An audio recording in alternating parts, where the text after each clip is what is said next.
실제로 58.59점으로 불합격되시는 분이 많아요. 1, 2점? 잠도 안 오겠죠.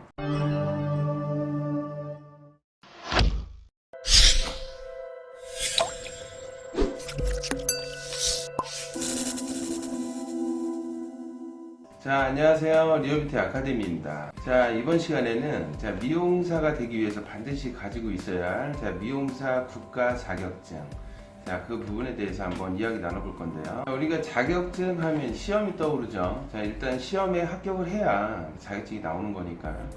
근데 많은 사람들이 좀 그 시험 자체를 스트레스로 좀 많이 느끼시는 것 같아요. 그 중에서도 이제 필기 시험을 좀 많이 두려워하시는 것 같은데, 난 이제 머리가 굳었다, 책 보면 졸리고 돌아서면 까먹고 등등. 과연 이 시험이 어떤 형태의 시험이고 난이도는 어떤지 알려드리겠습니다.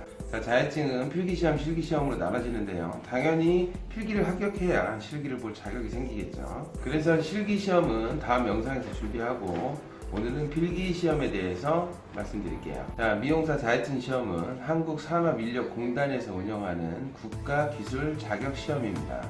미용사 필기시험 같은 경우는 이렇게 출판사들마다 이렇게 각각 교재가 나와 있습니다. 시험 내용을 크게 살펴보면 4가지로 구분해 볼 수 있어요.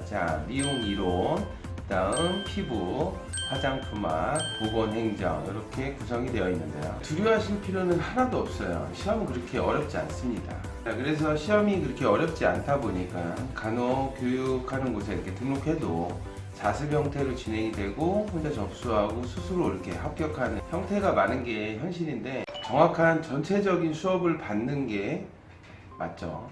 이 시험을 상중하로 본다면, 하 같은 경우는 문제집만 많이 풀어서 시험을 볼 수 있다고 그러면, 이 시험의 난이도는 한 중 정도로 생각하시면 됩니다.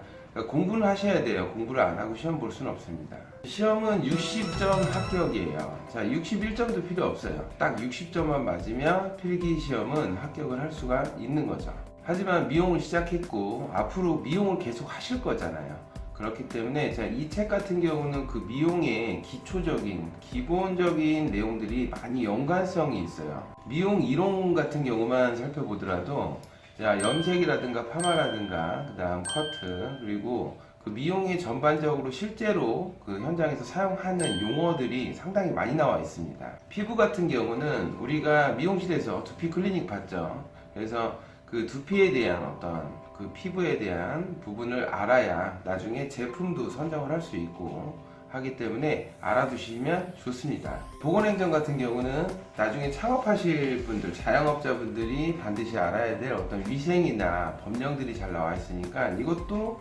알아두시면 매우 유익한 내용입니다. 화장품학 같은 경우가 좀 애매한데 우리가 실무 연관성은 좀 떨어져요. 그래도 시험 자체에서 피부에 이렇게 문제가 집중이 될 수가 있고 화장품에 집중이 될 수가 있기 때문에 공부는 하셔야 합니다. 근데 예를 들어 미용 이론만 보아도 파마, 염색을 공부를 한다고 해도 아주 기본적인 원리는 나와 있지만 상세한 원리가 나와 있지 않습니다.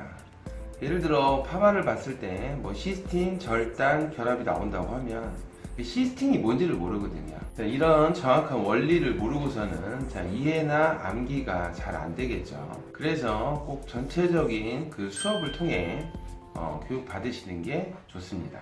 이런 교육으로 저희 학생들 같은 경우는 20대든 50대든 첫 시험에 모두 합격을 하고 있는데, 필기시험이 아무리 쉽다 해도 한두 번 떨어지면 이거 엄청난 스트레스입니다.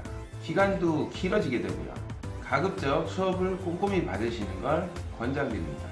교육을 제대로 못 받거나 공부를 안 할 경우에는 실제로 58.59점으로 불합격되시는 분이 많아요. 1, 2점? 잠도 안 오겠죠. 또 참고로 그 수강 비용을 좀 줄여보려고 미리 이제 책을 사서 공부를 하시고 그 다음에 시험까지 봐서 필기만 이렇게 합격을 한 상태에서 학원을 알아보시는 분들이 있는데, 이 부분 같은 경우는 실기 영역이 워낙 크기 때문에 학원 비용 부분에선 차이가 크지 않다는 걸 참고하시고, 가급적이면 처음부터 교육받는 곳에서 출발을 하시는 걸 권장드립니다. 필기시험은 정말 어렵지 않습니다. 누구나 공부를 하면 그렇게 어렵지 않게 합격을 할 수 있고, 그리고 나는 60점만 맞아야지 뭐 61점만 맞아야지 이렇게 공부를 하기보단 그러다가 진짜 58점, 59점으로 떨어질 수도 있잖아요.